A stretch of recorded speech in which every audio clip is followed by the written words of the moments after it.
Oui, beaucoup de gens ne connaissent pas les Rwandais. Moi non plus.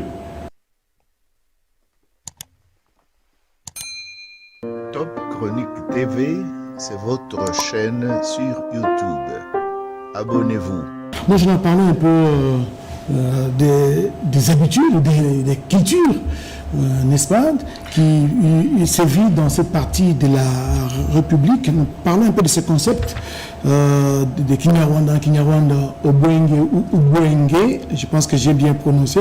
Et vous, quelle est la connotation que vous donnez à ces concepts que d'aucuns qualifient d'intelligence? Oui, beaucoup de gens ne connaissent pas les Rwandais. Moi non plus.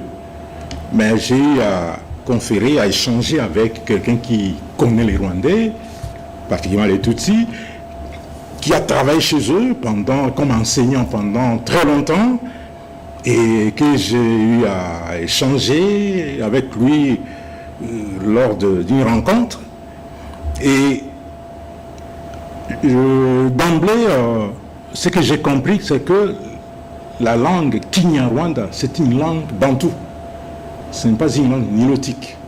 Or, les Tutsis sont des nilotiques. Oui, ils sont venus adopter cette langue lorsqu'ils sont arrivés au Rwanda. Donc, il y a un terme, un concept nommé Obwenge. Obwenge, c'est un concept qui est utilisé dans les langues bantoues du Nord Kivu et du Sud Kivu. Chez les Chi, on l'utilise, chez les Wunde et dans d'autres langues, on parle de ces concepts-là, Obwenge. Obwenge signifie intelligence. C'est intelligence. Et quand on dit que cet enfant, on associe le nom d'Obwenge à un enfant ou à un individu, c'est qu'on veut dire que cet individu est intelligent, cet enfant est intelligent. Mais chez les Rwandais, ils ne parlent plus d'Obwenge, ils parlent d'Ubwenge, Ubwenge. Ubwenge, à travers ces concepts qu'ils ont déformés, ils ont développé d'autres connotations conférant à l'intelligence des sens maléfiques. Hein? Oui, effectivement. Cette intelligence a été habillée par les Rwandais des coutumes, des costumes, des ruses, des perfidies, des mensonges, des manités, des escroqueries. Obwenge, est devenu synonyme de subterfuge, stratagème, feinte, tromperie, désinformation, déloyauté, manipulation, astuce, intoxication, manœuvre dilatoire, infidélité. Obwenge, pour eux, ils l'ont développé, c'est devenu alibi. Ce n'est plus l'intelligence ordinaire, c'est devenu une intelligence maléfique. Alibi, capacité de nuire, mauvaise foi, abus de confiance. Obwenge, c'est aussi la malveillance, la traîtrise, le non-respect des engagements, le manquer à la parole donnée, feindre la réalité, duplicité, fourberie, hypocrisie, infidélité. Et ça, on enseigne cela aux enfants dès le bas âge. C'est devenu une culture qu'on enseigne aux enfants dès le bas âge pour devenir perfides. Donc, le régime actuel à Kigali en a fait toute une culture et inculque ces principes aux générations pour le pérenniser. Donc, il n'y a pas lieu de s'étonner de leur attitude, de ce qu'ils ont fait. Ils signent un accord et ils ne le respectent pas, c'est leur nature. Donc, ils signent un accord, comme c'est le cas le 4 décembre 2025 à Washington. Le président Kagame a signé cet accord. Et avant même de signer, puisqu'à Washington, le 4, c'était un peu tard, le même jour, ils attaquaient la RDC à partir du territoire rwandais. Avant de signer. Voilà. À partir de Yarama, ils attaquaient, ils larguaient des bombes sur le territoire congolais. Et c'est pratiquement sapé, jeter les discrédits et sur cet accord qui a été parrainé par le président américain Donald Trump. Parlons un peu du mariage civil, le mariage chez... C'est le même principe, Oscar, de perfidie, qui fait que lorsque vous épousez aujourd'hui une femme, tout il faut faire attention. Ah bon? Oui, il faut faire attention parce que si vous êtes responsable, et c'est ce qu'ils ont fait avec les chefs coutumiers, les grands chefs coutumiers un peu partout, on vous donne une femme, mais vous allez recevoir un membre de la famille, un cousin, un neveu qui viendra chez vous. De la famille de la femme. De la femme. Et on va vous présenter comme le neveu et le cousin, alors que ce n'est pas un neveu, ce n'est pas un cousin, c'est la personne qui viendra faire les enfants avec votre épouse à la maison. Et on vous dira que non, les enfants naissent Tutsi comme des Tutsis parce que la race Tutsi est supérieure, alors que c'est une perfidie. C'est toujours la perfidie, le Ubwenge, inculqué même chez les femmes Tutsi. Effectivement. Là, c'est très dangereux. Moi, j'aimerais voulez-vous dire que les Rwandais aujourd'hui sont capables de tout, parce que vous parlez des Ubwenge, on est en train d'inculquer le mensonge, la perfidie, le non-respect des engagements aux tout petits, et quand ils grandissent, on assimile cela à de l'intelligence. Pensez-vous que le Rwandais ou le Rwanda aujourd'hui est capable de tout? Oui, le Rwanda est capable de tout. Et le pouvoir rwandais est déterminé à déstabiliser la République démocratique du Congo, à déstabiliser notre pays et ses institutions. Et c'est pourquoi j'interpelle tous les Congolais, que vous soyez de gauche ou de droite, du centre ou je ne sais de quelle obédience, nous n'avons que ce pays et nous devons le protéger. Et nous devons ouvrir l'œil et les bons, puisque les Rwandais ne baisseront jamais pavillon. Ils vont continuer autrement à chercher à déstabiliser notre pays. Parfois, en utilisant les fils effectivement. Vous avez vu la plupart d'officiers généraux et supérieurs arrêtés sont des officiers généraux et supérieurs qui ont été manipulés par les Rwandais. Et ils ne s'arrêtent pas là. Le fait qu'on les ait interpellés, ils sont essoufflés. On les a coupé l'herbe sous les pieds, bien sûr, mais ils sont en train de monter d'autres stratagèmes pour essayer de porter un coup fatal à notre pays. Donc, il faudrait que le Congolais, où que nous soyons, nous puissions ouvrir l'œil. Et surtout nous qui sommes ici à Kinshasa, au Congo central, à l'Équateur, au Grand Équateur, dans la province, la grande province orientale, le Grand Bandundu, nous devons faire attention. Ne croyons pas que la guerre est seulement à l'Est. Elle peut venir ici par d'autres moyens. Donc, comme on dit à Lingala, yo talanga ingana tala yo. Donc nous devons nous regarder sérieusement, pour que on ne connaisse pas de surprises ici à Kinshasa et dans d'autres parties. Moi, je rends donc ce qu'il faudra éviter, c'est la distraction, des débats politiques inutiles, et nous devons être focus sur ce qui se passe dans l'Est du pays. Nous sommes distraits avec des histoires invraisemblables, surtout nous qui sommes ici à Kinshasa, avec notre, entre guillemets, quinoiserie, mais nous devons savoir que nous n'avons que ce pays et nous devons le protéger, et la meilleure façon de protéger ce pays, c'est que tout le monde puisse contribuer à sa sécurité, et chacun là où il est doit veiller pour qu'un intrus ne puisse pas venir nous faire du mal. Abanyarwanda nta na choice mufitega. Icyambere muri gihugu gitoya cyane kizengurutswe n'ibihugu byinshi. Umutungo kamere dufite ntabwo ari mwinshi cyane, ni mutoya. Ikindi turi benshi cyane, miliyoni 13 ku buso, turi igihugu cya kane ku isi gifite ubucucike nyuma ya za Singapore n'ahandi. Ikindi amateka yacu ntabwo ari meza mu karere. Buri muntu wese hano utarahunze afite umuvandimwe we wahunze, utarahunze 5 9 yahunze 9 na 4. So akarere twarakayogoje twagateye akajagari, baraturambiwe. Ni ukuvuga ko turyanye hagati yacu ntitugifite naho kwihindira.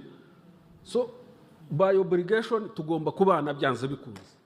La République démocratique du Congo est confrontée à une guerre d'agression de la part de son voisin immédiat, le Rwanda, et nous ferons le point sur la situation sécuritaire dans la ville d'Uvira, province du Sud Kivu. Avec nous sur ce plateau, le porte-parole des forces armées de la République démocratique du Congo, le général-major Sylvain Ekenge. Bienvenue sur ce plateau. Merci Oscar. Mon général, d'aucuns se demandent quelle est la situation exacte et réelle sur différentes lignes de front dans lesquelles sont engagées les forces armées de la RDC. Actuellement, Oscar, la situation reste très volatile au nord Kivu, au sud Kivu. Elle est particulièrement marquée par des affrontements et tous les fronts, tous les axes sont concernés par ces affrontements. L'armée rwandaise et ses supplétifs continuent de se renforcer avec les troupes et les équipements militaires, voulais-je dire. Les attaques sont quasi quotidiennes dans cette partie de notre pays, au nord Kivu, au sud Kivu, et ce, en violation du cessez-le-feu. Quels sont les actes justement qui sont concernés par ces violations de cessez-le-feu de la part de l'armée rwandaise? Il y a d'abord au nord Kivu l'axe Rutshuru-Lubero et l'axe Masisi-Walikale. Et quand je parle de Masisi-Walikale, il y a des sous-axes. Il y a l'axe qui part de Masisi vers Nyabiondo-Kachebere et l'autre axe qui part de Mweso vers Pinga. Tous ces axes-là sont concernés par les combats et à ne pas oublier les combats qui se déroulent au niveau du territoire de Lubero et au sud Kivu, nous avons l'axe Miti Bunyakiri, nous avons l'axe Walungu-Shabunda, l'axe Walungu-Mwenga et sans oublier ce que vous connaissez sur l'axe Uvira. Puisque vous parlez de Uvira, dernièrement, la coalition AFC M23 avait annoncé le désengagement de la ville d'Uvira, que ses troupes ont quitté la ville d'Uvira sous une certaine conditionnalité. Vous estimez que c'était du leurre? Effectivement, Oscar, on ne peut pas se désengager d'Uvira et continuer les combats au-delà d'Uvira. Mercredi, il y a eu des combats à Makobola. Makobola, c'est à plus de 30 km d'Uvira. Et à Makobola, on a dû capturer des militaires rwandais, des combattants de l'AFCM 23. On les a capturés, ils étaient au nombre de 17. Il y a eu des morts. C'était des combats très violents. Et même si Makobola est aujourd'hui sous le contrôle des forces armées, mais il y a eu des combats sérieux pour prendre Makobola. Des combats intenses. Des combats intenses, des combats très durs qui ont fait que l'ennemi a dû céder Makobola. Mais pour céder Makobola, il fallait la hargne des forces armées de la République démocratique du Congo. Et vous allez dire que Makobola aujourd'hui est sous contrôle des FARDC, c'est à quelques kilomètres d'Uvira, c'est ça? Oui, Makobola est à plus ou moins 30 km d'Uvira, au sud d'Uvira, sur la route de Baraka. Et Makobola est aujourd'hui sous le contrôle total, Makobola 1, Makobola 2, sous le contrôle total des forces armées de la République démocratique du Congo. Et les combats sont concentrés à l'heure où je vous parle, et depuis ce matin d'ailleurs, dans les localités de Katongo et Kabimba, à plus ou moins 7 km d'Uvira.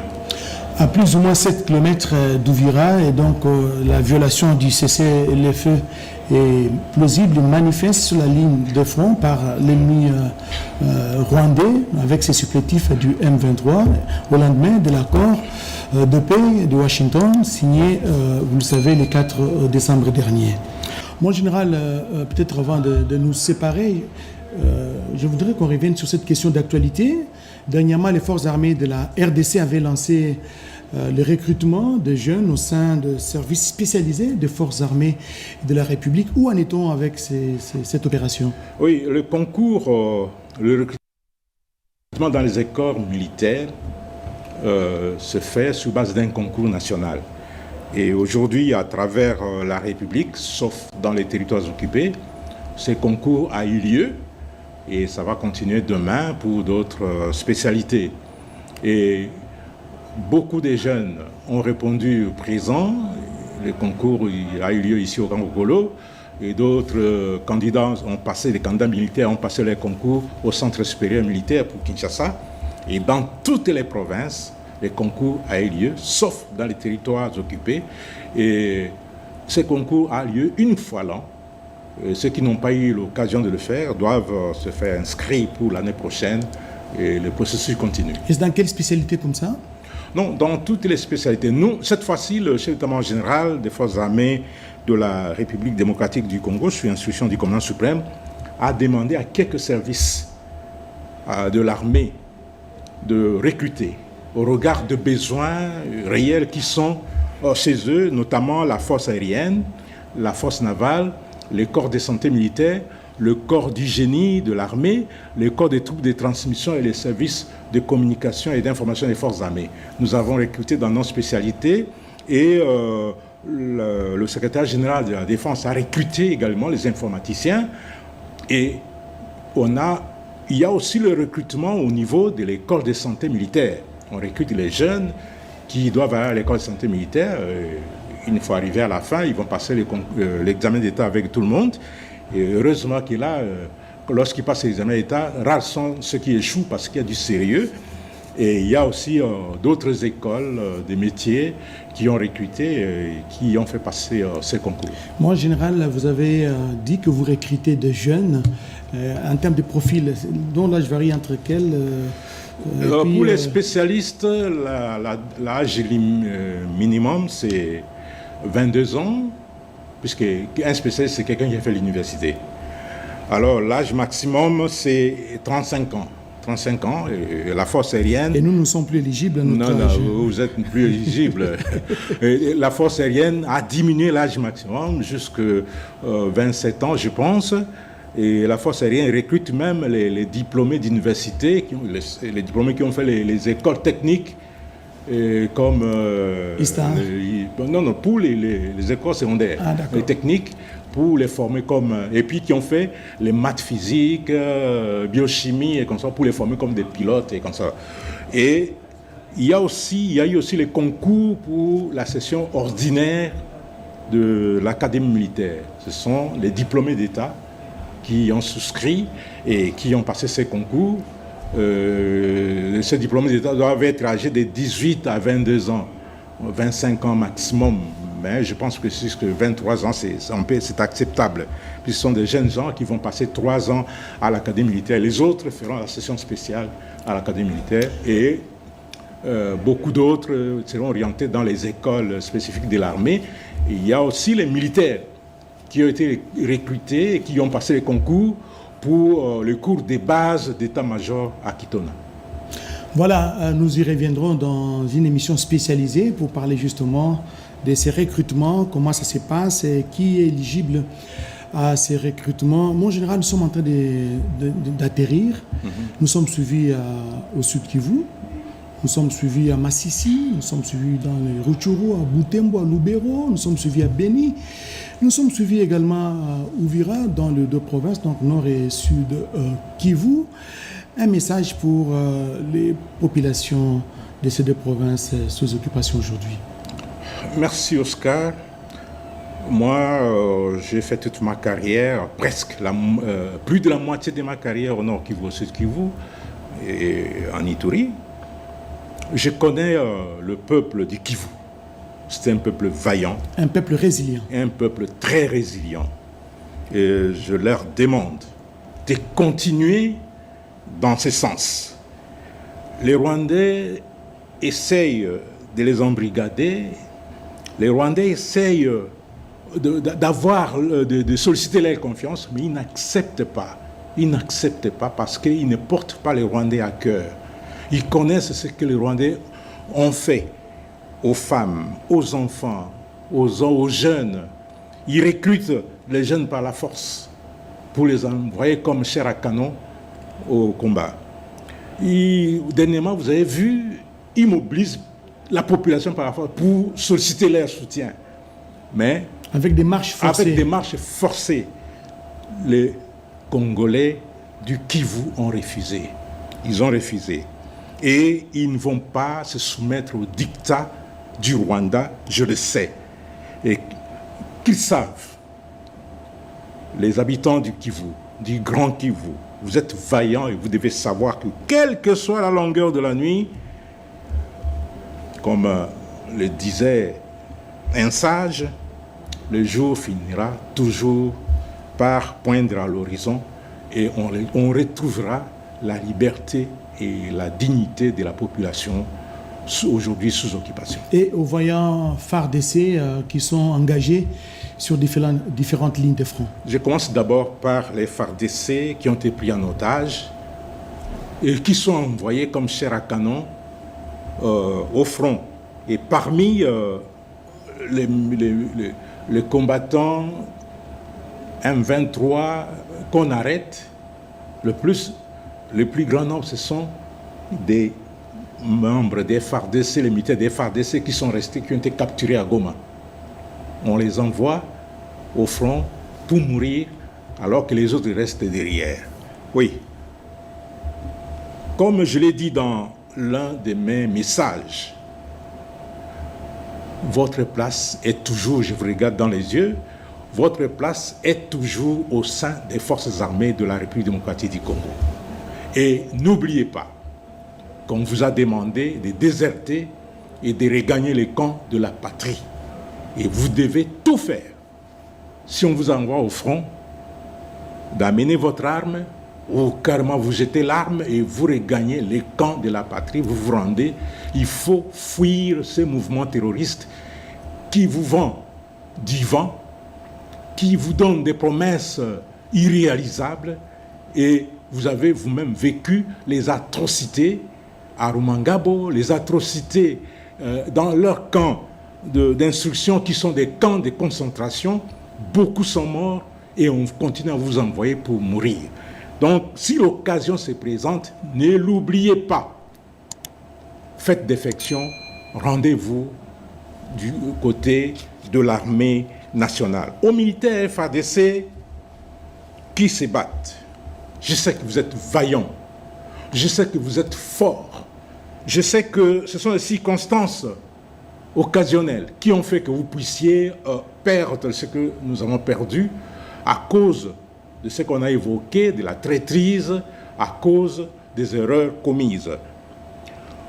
Nous avons pris l'engagement en venant dans l'armée comme volontaire de servir la patrie sous les drapeaux avec détermination jusqu'au sacrifice suprême. Nous avons pris l'engagement de protéger notre population jusqu'à verser notre sang. Nous devons nous battre. Nous devons combattre cet ennemi. Cet ennemi a des armes, vous avez des armes. Cet ennemi est composé des hommes, vous êtes plus que les hommes, très vaillants. Cet ennemi, les Rwandais ont été formés, vous aussi vous avez été formés. Donc, désormais, il n'y a plus de place dans notre armée pour les couards, pour les peureux, pour les fuyards. Nous devons tous nous mobiliser et laver cet opprobre qui nous a été infligé par ce petit pays, le Rwanda. Nous devons les combattre et les combattre jusqu'à libérer tous les territoires occupés aujourd'hui. C'est notre devoir et c'est un devoir patriotique.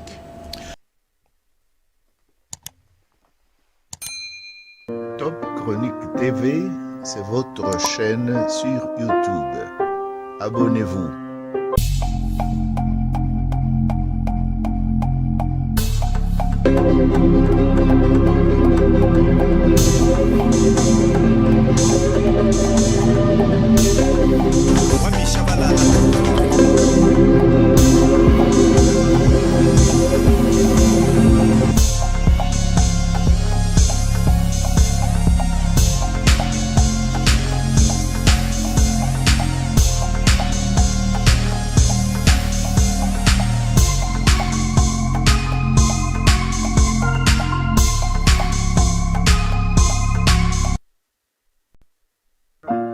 Ne manquez plus aucune émission. Voilà.